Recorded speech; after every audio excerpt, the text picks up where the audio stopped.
آزادی special transmission میں آپ کو خوش آمدید کہتے ہیں۔ میں ہوں ارسلان اعظم۔ نقش ماضی کے جو باقی ہیں مٹا مت دینا، یہ بزرگوں کی امانت ہے، گوا مت دینا۔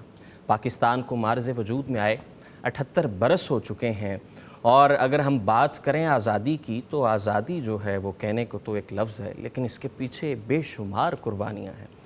اور اس طرح کے جو ہمارے پلیٹ فارمز ہیں، جو سوشل میڈیا پلیٹ فارمز ہیں، جو سیٹلائٹ پلیٹ فارمز ہیں، ہم ان سے کوشش کرتے ہیں کہ ہماری آنے والی جنریشنز تک یہ چیزیں، یہ میسج ڈسیمینیٹ ہوتا رہے، اور جو ہماری آنے والی جنریشنز ہیں ہسٹری سے جو ہے وہ آشنا رہیں۔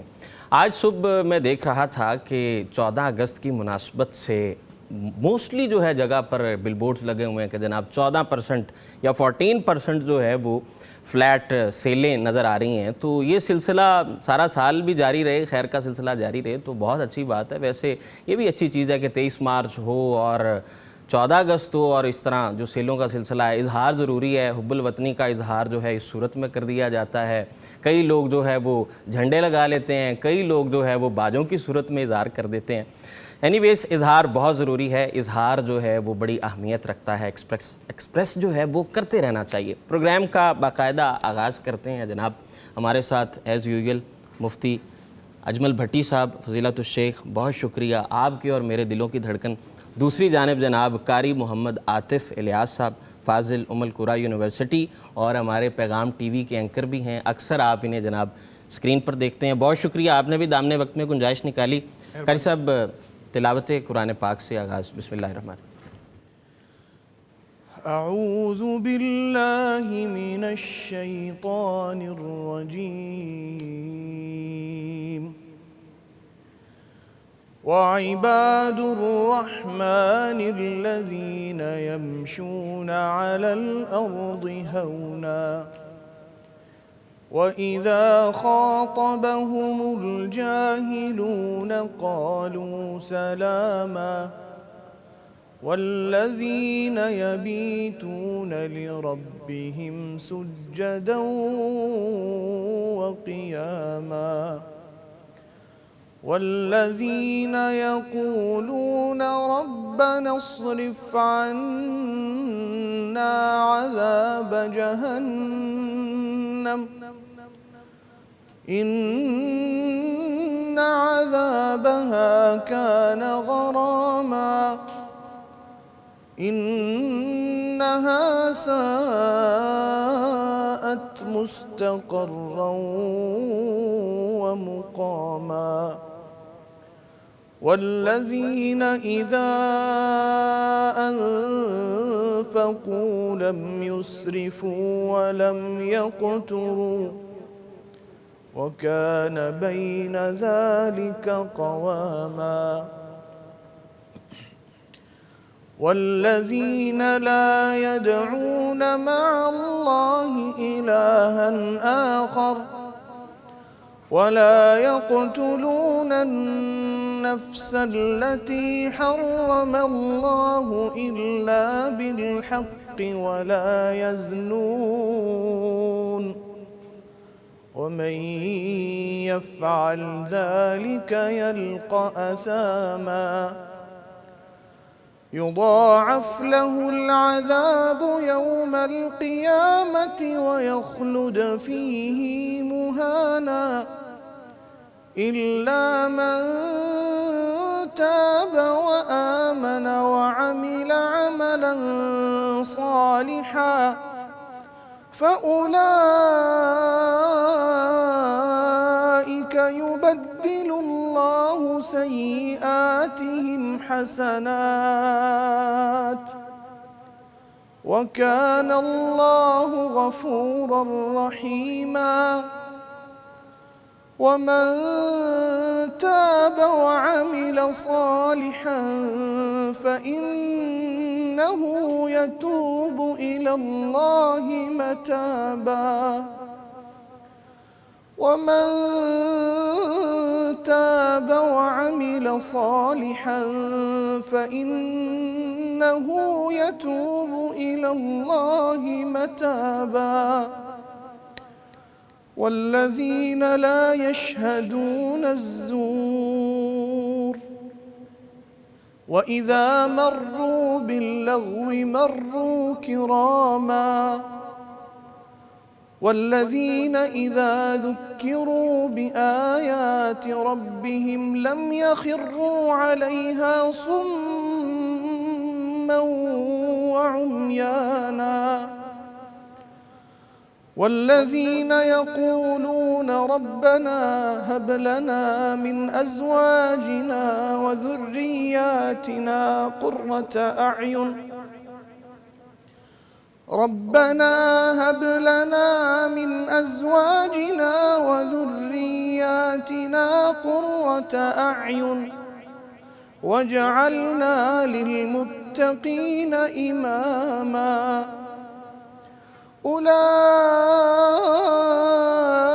يجزون الغرفة بما صبروا ويلقون فيها تحية وسلاما خالدين فيها حسنت مستقرا ومقاما قل ما يعبأ بكم ربي لولا دعاؤكم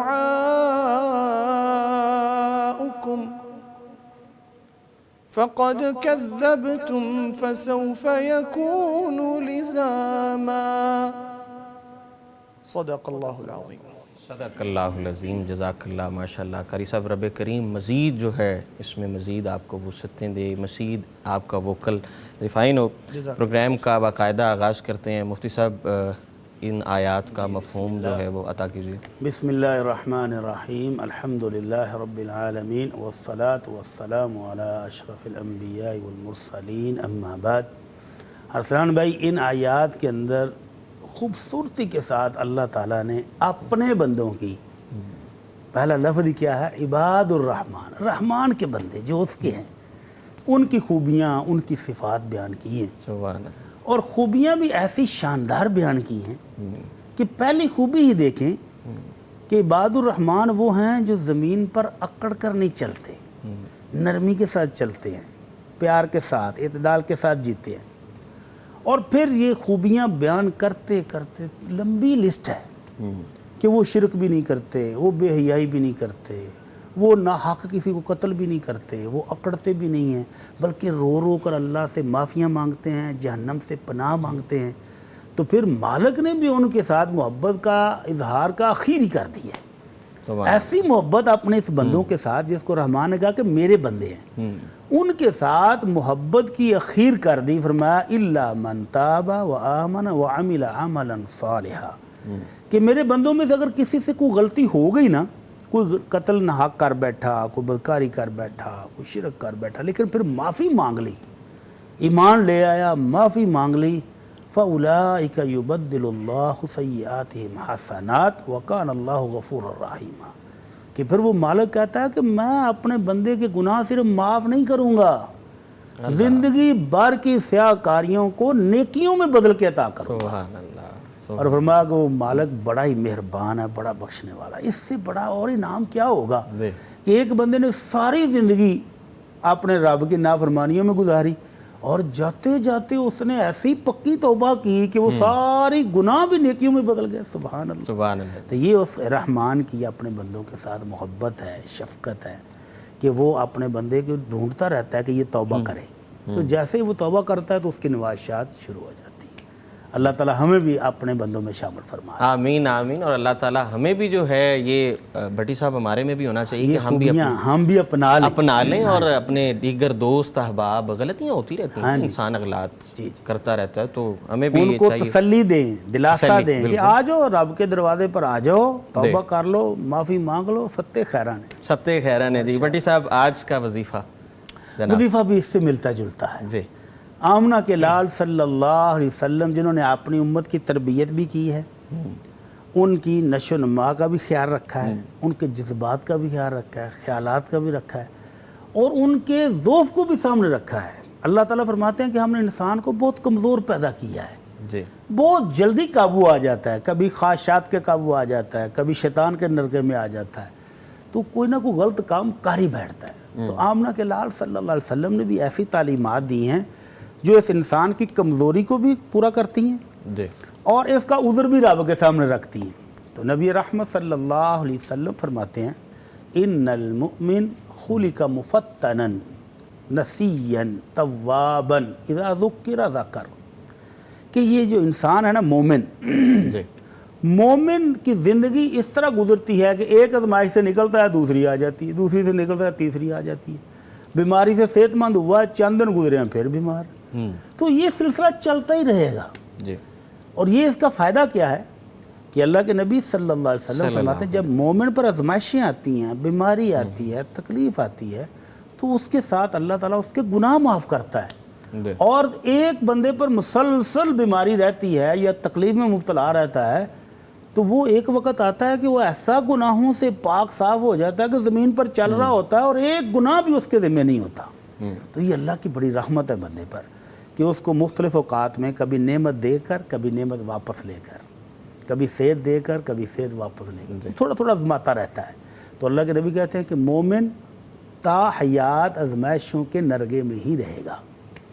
اور پھر دوسری بات فرمائی کہ توابن، کہ یہ ہے بھی توبہ کرنے والا، غلطی ہو جاتی تو فوراً احساس ہوتا کہ نہیں یہ تو کام خراب ہو گیا، فوراً جا کر سجدے میں گرتا ہے اور رب سے معافی مانگتا ہے، اور نسین بھول بھی جاتا ہے، غلطی کر بیٹھتا ہے، بھول بھی جاتا ہے کہ یہ کام میرے رب نے منع کیا تھا، میرے مصطفیٰ نے منع کیا تھا صلی اللہ علیہ وسلم، پھر کر بیٹھتا ہے۔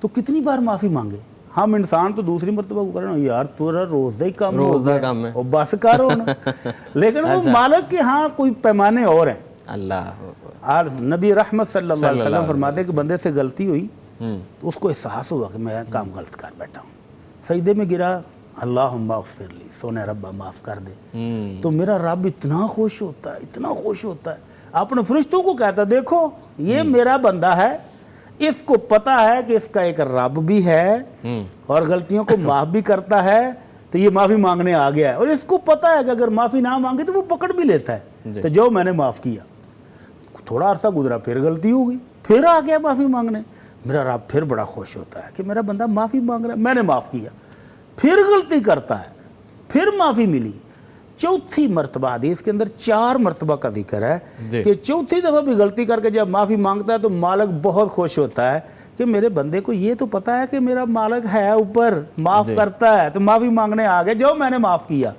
اور آگے الفاظ کیا ہیں کہ میرے بندے جاؤ، جب تک غلطی کرتے رہو گے، معافی مانگتے رہو گے، میں بھی معاف کرتا رہوں گا۔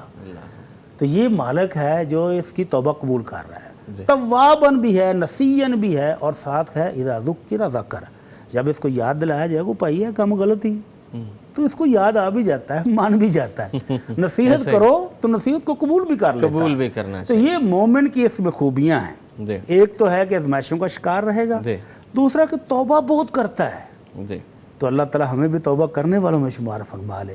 اور بھول جاتا ہے، بولا بالا ہے انسان، لیکن جب اس کو یاد دلایا جائے، نصیحت کی جائے تو نصیحت کو قبول بھی کرتا ہے، اکڑتا نہیں ہے۔ تو اللہ تعالیٰ یہ خوبیاں ہمیں بھی پیدا فرما دے کہ ہم توبہ کرنے والے بن جائیں، نصیحت کو قبول کرنے والے بن جائیں، اور اللہ سے اپنے گناہوں کی معافی لینے والے بن جائیں۔ آمین آمین، اللہ تعالیٰ سب کو توفیق دے۔ اور اس کے ساتھ ساتھ جو ہے بھٹی صاحب تھوڑی سی بات یوم آزادی کی بھی کر لیں، کیونکہ ماہ اگست ہے، ماہ آزادی ہے، تو آپ نے بٹی صاحب کیسے اظہار کرنا ہے آپ کی سبحان 14 اگست کی کیا سبحان اللہ، کمنٹ؟ ایک تو اظہار آپ کا اور میرا یہ ہے نا اس ہاں صورت جی میں یہ ہو رہا ہے پروگرام کی صورت میں کر رہے اس کے علاوہ میں نے کل 3 پودے اپنے گھر میں لگا دیے لگا دیں. ماشاءاللہ. اچھا وہ آپ نے خریدے کتنے کے؟ کیونکہ وہ مجھے خاصے مہنگے ملے. مہنگے ملے نا, یہیں پہ میں آ رہا تھا کہ جناب اب لوگوں کو پتہ ہے کہ 14 اگست ہے اور لوگوں پودے نے سب نے لگانے لگانے ہیں تو نرسریوں والوں نے بھی ریٹ خوب بڑھا دیا ہے. حب تو وہ الوطنی جو اس آپ صورت کہہ میں رہے بھی تھے تو نا اظہار کہ کرنا 14 اگست پہ سیلیں لگی ہوئی ہیں تو میں اس وقت بھی کہنے لگا تھا کہ سیل کا مطلب یہ نہیں ہے کہ قیمت پہلے ڈبل کر دو ڈبل کر دو اور پھر اس میں سے ڈسکاؤنٹ دے دو. ایسا نہیں ہونا چاہیے. ڈسکاؤنٹ جینون ہونی چاہیے جی کہ جو قیمت پہلے چل رہی تھی اس میں ڈسکاؤنٹ دیں نا. یہ تو نہیں کہ پہلے قیمت کو ڈبل ٹرپل کر لو اور اس کے بعد پھر ڈسکاؤنٹ دینے کے بعد بھی آپ کا منافع ڈبل ٹرپل ہی ہو تو پھر تو کوئی ڈسکاؤنٹ اچھا جی قاری صاحب بیٹھے ہیں. عاطف صاحب یہ فرما دیں کہ آپ نے کس صورت اظہار کرنا ہے؟ میں تو دیکھتا ہوں سڑکوں پہ اظہار ہو رہا ہوتا ہے باجوں کی صورت میں, موٹر سائیکلوں کے سلنسر کی صورت میں. بچے تو کر رہے تھے, ان کا اظہار کرنے کا انداز الگ ہے. آپ کا اور میرا اظہار تو یہ اس طرح کا علمی صورت میں ہو رہا ہوتا ہے پروگرام کی صورت میں. آپ بتائیے کہ آپ انڈیویجول طور پر کیسے اظہار کریں گے؟ میں تو سمجھتا ہوں جی کہ یہ بہت بڑی نعمت ہے اور ہماری جوان نسل جو ہے شاید اس کو اندازہ نہیں ہے کہ ہمارے بڑوں نے کتنی قربانیاں دی ہیں. آپ تصور کریں ہمارے بڑے جو ہیں کچھ حیات ہیں, کچھ فوت ہو گئے ہیں, جنہوں نے ہجرت کی تھی. وہ جو واقعات سناتے ہیں ان کو دیکھ کے تو رونا آتا ہے. یعنی یہ دیکھ کے آدمی حیران ہو جاتا ہے کہ اس یاد میں کہ جو بڑی خونی یاد ہے اور بہت اس طرح کی چیزیں اس کے اندر قتل و غارت نظر آتی ہے, قربانیاں نظر آتی ہیں, ان کو دیکھ کے آدمی اس طرح کا رویہ اختیار کر بڑا عجیب لگتا ہے. تو شکرانہ ہونا چاہیے, شکر گزاری ضروری. تو اللہ تعالیٰ کا بھی فرمان ہے لئن شکرتم لأزیدنکم, اگر تم شکر ادا کرو گے تو میں تمہیں اور دوں گا. پھر یہ کہ جو آیات ابھی تلاوت کی ہیں ان میں بھی تو ہے نا وَإِذَا مَرُّوا بِاللَّغْوِ مَرُّوا كِرَامًا. تو اہل ایمان تو ہوتے ہی وہ ہیں جو لغو باتوں, فضول باتوں سے دور رہتے ہیں, بچتے ہیں ان چیزوں سے. تو شکر گزاری اختیار کرنی چاہیے. اور میرا خیال ہے اگر مفتی صاحب میرے ساتھ اتفاق کریں تو اگر ایسے مواقع پہ انسان روزہ رکھ کے شکر ادا کرے تو یہ ایک اچھا طریقہ ہے. اگر اس کو ہم یہ نہ کہیں کہ دین کے اندر کوئی نئی چیز ایجاد کر دی گئی ہے, ورنہ یہ بہت اچھا ایک طریقہ ہے کہ اللہ تعالیٰ نے ہمیں ایک ہر چیز کا مختلف انداز ہے نا, ہر شخص جیسے جو ہے موسیٰ علیہ السلام نے طریقے سے جب نجات پائی تھی فرعون سے تو انہوں نے اس کے شکر کے طور پہ روزہ رکھا مستقل, جو عاشوراء کا روزہ ہم رکھتے ہیں. تو ایک اچھا طریقہ ہے کہ ہم شکر کے طور پہ کوئی نیکی کریں تو نیکی کی طرف آدمی کو مائل ہونا چاہیے, بجائے اس کے کہ وہ لغو چیزوں کی طرف یا حرام چیزوں کی طرف یا اپنے نفس کو ہلاکت کی طرف لے جانا ہے, یا دوسرے لوگوں کو اذیت دینی ہے, سماعتیں برباد کر دینی ہے. مثلا میں عرض کروں کہ پچھلی دفعہ بڑے بڑے ڈیک لگا گئے جی بٹی صاحب, اور ان کی جو دمک اور لرزش تھی وہ کلومیٹر 1.5 کلومیٹر تک جا رہی تھی. تو ہمارے ایک دوست آئے کہنے کہ جی میری والدہ دل کی مریضہ ہے تو آئیں ذرا جا کے ذرا ان کو سمجھائیں کہ یار اس کا والیوم ہی کم کر لو. تو ہمارا گھر کتنی دور ہے تو وہاں پر بھی دیواروں میں تھرتھراہٹ محسوس ہوتی ہے. تو والدہ دل کی مریض ہے تو پھر ہم گئے, ان سے ریکویسٹ کی کہ یار کچھ خدا کا خوف کرو, کیا ہو گیا. تو بہرحال انہوں نے ہماری بات مان لی, اللہ تعالیٰ ان کو جزائے خیر دے, انہوں نے بات مان لی. تو یہ جو باجہ نکلا لمبا سرا پاں کرتے ہیں تو وہ تو اچھا خاصا بندے کو ڈرا دیتا ہے. اگر موٹر سائیکل کو بندہ جا رہا اور پیچھے تو وہ پاں کر دے تو وہ تو گرنے والا ہو جاتا ہے, اتنی وہ مشکل ہے. تو اس طرح دوسروں کو تکلیف دے کر آزادی منانا یہ تو کوئی شکر نہیں ہے. قاری صاحب کہہ رہے ہیں کہ شکر کرنا چاہیے. چلے کوئی انفرادی طور پر کوئی نفلی روزہ رکھے, کوئی نفل پڑھے تو اللہ تعالیٰ کا شکر ادا کرنا چاہیے کہ اللہ تعالیٰ نے ہمیں یہ بہت بڑی نعمت دی ہوئی ہے کہ چلو ہم نے باجہ ہی بجانا, بجا تو سکتے ہیں, بجا سکتے ہیں. اگر خدا نخواستہ ہم بھی کہیں غلام ہی ہوتے آج تک, آزادی کی نعمت سے محروم ہوتے تو پھر یہ باجہ بجانا ممکن نہیں تھا. جیسے ابھی دیکھ لیں انڈیا میں جو مسلمان رہ گئے ہیں, کیا وہ کسی موقع پر اس طرح باجے بجا سکتے ہیں؟ ایسا ہی ہے. کتنی مجبوریاں ہیں, کتنی پابندیاں ہیں ان پر. تو اللہ تعالیٰ کا ہمیں شکر ادا کرنا چاہیے, نہ شکری کی طرف نہیں جانا چاہیے. جی آلویز بی تھینکفل ٹو اللہ. جی ہر حال میں اللہ تبارک و تعالیٰ کا شکر ادا کرنا چاہیے, کوئی بھی امتحان ہو, کوئی بھی آزمائش ہو. قاری صاحب بہت شکریہ. قاری محمد عاطف الیاس صاحب, آپ نے دامن وقت میں گنجائش نکالی, بہت شکریہ جی. پروگرام میں وقت ہوا ایک بریک کا, اور بریک کے بعد انشاءاللہ پھر آزادی ٹرانسمیشن کو انشاءاللہ کنٹینیو کرتے ہیں.